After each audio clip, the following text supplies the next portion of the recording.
Hello everybody and welcome back. This is Mystic Games. We're going to be doing the Against the Storm DLC trailer today. I'm a big fan of this game. I'm excited for some new content. Anything that makes the game a little bit more fun, I'm always down for it. The one thing I will say is this is obviously a kind of a roguelike with some randomization.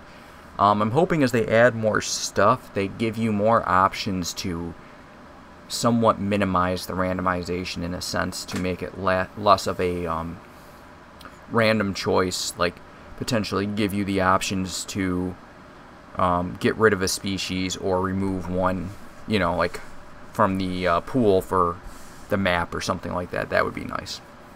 Anyways, let's see what's going on here and let's see what we're gonna get. I am running it on silent just so I don't have to worry about any copyright strikes or anything like that from the music, because I have gotten one from the Against the Storm before, from the music. So we're getting frogs here. These look like frog houses. Let's pause here. You have female frog up in the left there, near the upper left of the fire, and then you have a bunch of male frogs carrying boxes in the front. I think that's a frog house. Quarried with sweat. I wonder if the frogs are going to have a boost to fish and a boost to mining like stone and clay. Because that's something we don't have yet, and that's something I've mentioned in a past video. That'd be really nifty if they do give them that. Just being that they're showing them mining, that might just be showing the animations though.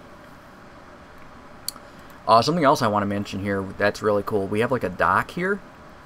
And like a big pool of water, so that's interesting. You might actually start on the edge of the map in a certain map now, which is very different than the center of a map, obviously. And then there actually might be use to the water on that edge of the map. We will find our peace. New species. New buildings, of course. Okay, hold up. Can we actually see what the upgrades do? No, it just doesn't have a text box. It's just saying that you can upgrade the houses. I would like to see what the actual tooltips are for each of these upgrades. Alright, they scouted something. Locate ruins, so I wonder, okay, so Firekeeper ability, invite newcomers. I wonder what that means. I wonder if that's a speed up for newcomers.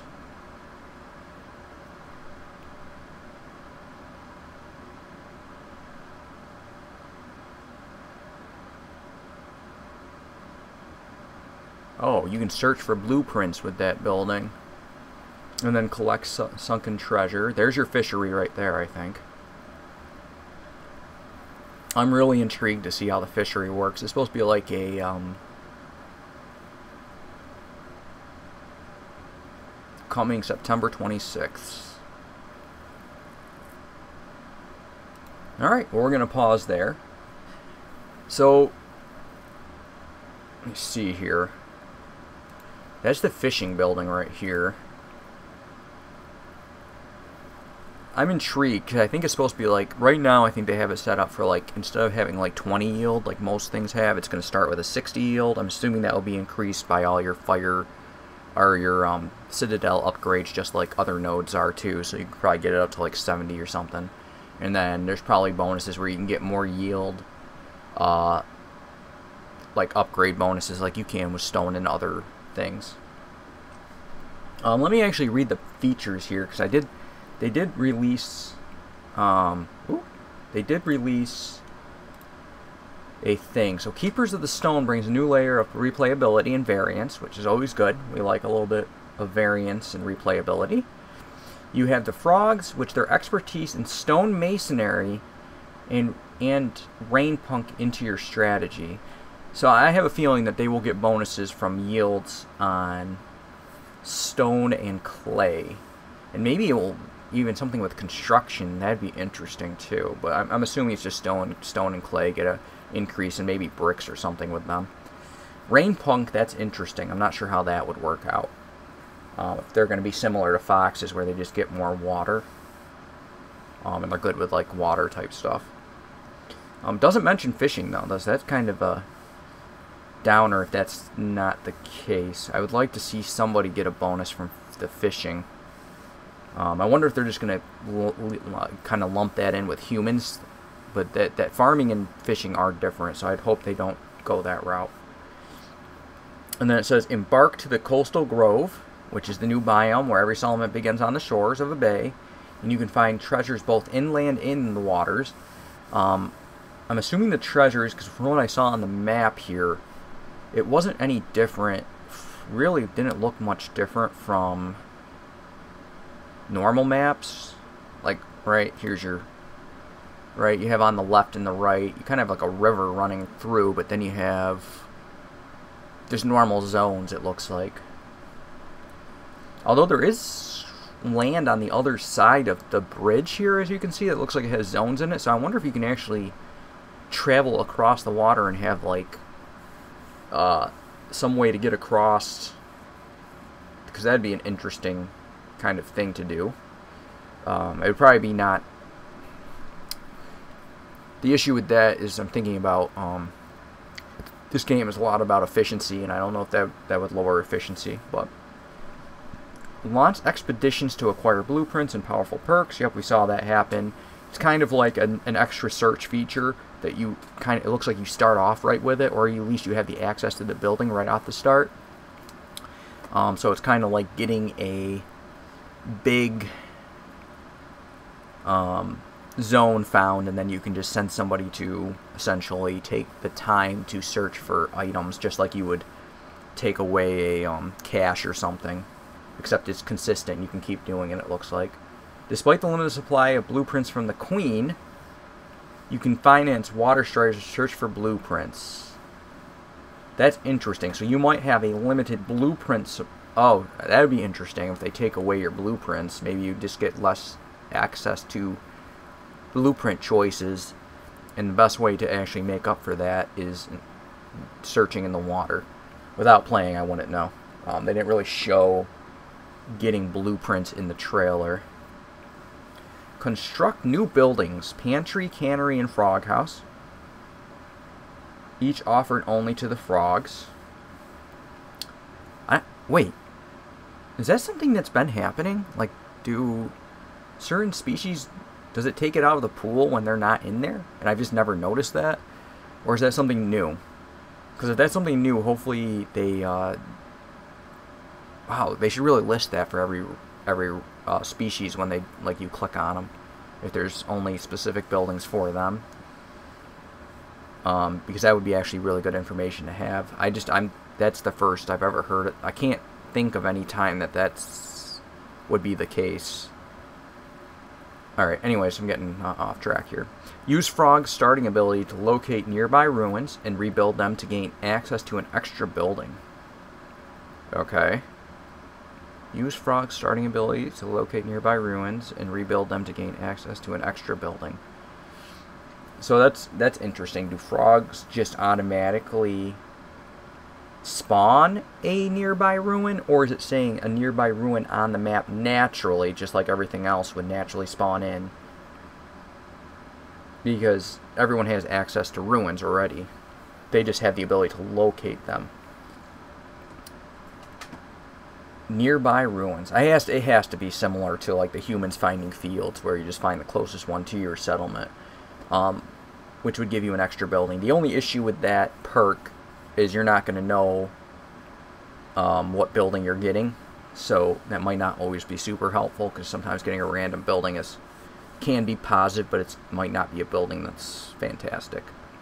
Assign a frog keeper. Okay, frog fire keeper to the increase arrival speed. So their bonus on the fire is to actually increase people.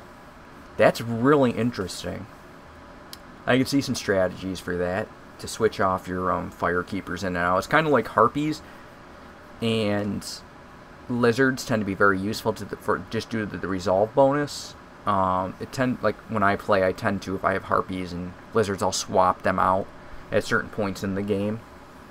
But yeah, that's very cool. So arrival speed is their fire keeper bonus.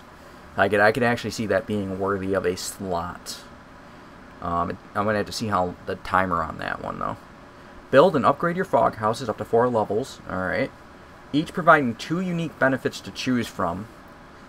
But beware, frogs care about their living standards so much they refuse to live in shelters. So frogs will not live in common housing. They require a special building. That is very interesting. Until we know exactly what the requirements are for frog housing, that could be a problem. Certain housing can be slightly more difficult to make than others. So hopefully frog houses aren't a heavy, steep requirement because of the fact that they will not live in shelters. Also, if they have a higher base result, I guess that would kind of cancel that out as well. I mean, there's different ways the developer can work around that to make it not too, too taxing to the player. Grow more powerful and find new synergies with 5 new cornerstones and more. Doesn't say what they are, though. That's all the information we got. Alright. This is very interesting. I'm excited for this. It's a house, I think. It looks like a house. Yeah, it shoots out water. The house has a really cool design. Let me see if I can find a better shot. Here we go. Pretty sure that's the house with the water coming out of the mouth. I like that. I think that's pretty awesome. Locate ruins, right? So it's going to be just like, yeah, it pings on your map that there's a ruin there. And then you find it. Oh, but it does show the building. Right? Is it actually showing the building location? Hold up. It actually kind of looks like it's showing the building location there. Like, the little circle on the map is actually almost right where the ruin is. I wonder if it actually detects the ruin itself. Because I feel like when you do fertile fields and water for the foxes, that it just puts it right in the middle of the map. Whereas this one, the ruin is like right in the middle of the map. I wonder if it's actually marking the ruin or if it's marking the area.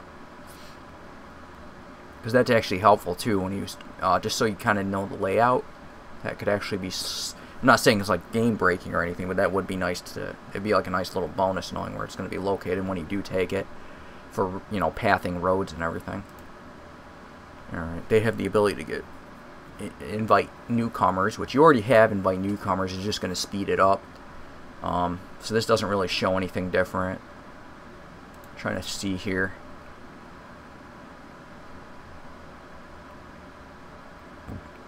See a little well there. I'm not sure if that's a decoration though.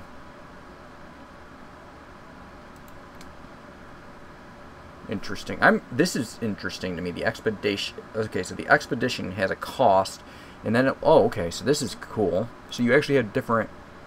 You have 72% chance of normal, rare, epic, or legendary, essentially. So 72 plus 17, 9.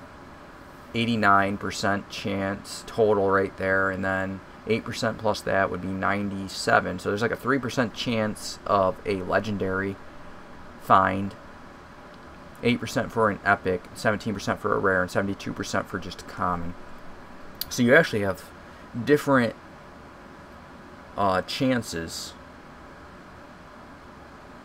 And then you gotta. It looks like you gotta feed the strider and you gotta feed the crew. I'm not sure what the 4 out of 5 requirements means. Maybe you just haven't. I'm assuming he hasn't provided the. No, it doesn't change though. So even when he adds the cost, it doesn't actually change. Because you have to pay resources on top of that to search. Okay, that's interesting. The Strider port's going to be interesting to play around with. I wonder if you start with that or not. Sunken Treasure, that's just the rewards. It's just like finding a ruins or a cache and then having, someone break it open, it looks like. A lot of... See, there's land on the other side. I wonder if you can get to that. And there's like a raft in this picture. I wonder what that is. Very interesting. Alright, anyways, guys, I hope you guys enjoyed the video. I'm pretty excited for this DLC. I hope you guys enjoy it as well. And I will catch you in the next one. We'll talk a little more as this comes out, because I'm sure I'll be playing it. Alright, later.